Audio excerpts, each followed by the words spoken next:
আসসালামু আলাইকুম।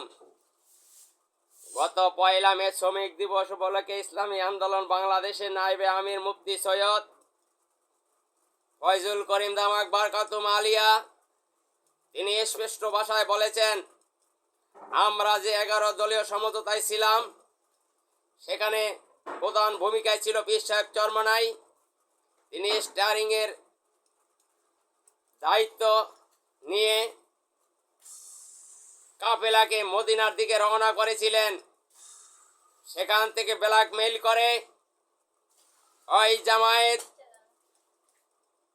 আমেরিকার দিকে রওনা করেছে,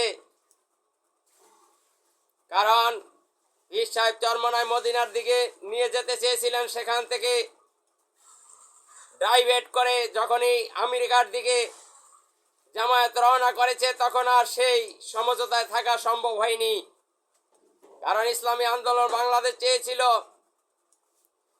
দেশে শরিয়া কায়েম করতে, শরিয়ার পক্ষে, কিন্তু জামায়াত শরিয়ার বিপক্ষে গিয়ে সেই আমেরিকার দিকে যখন গন্তব্য করছে তখন আর সেই জোটে থাকা ইসলামী আন্দোলন বাংলাদেশের পক্ষে সম্ভব হয়নি।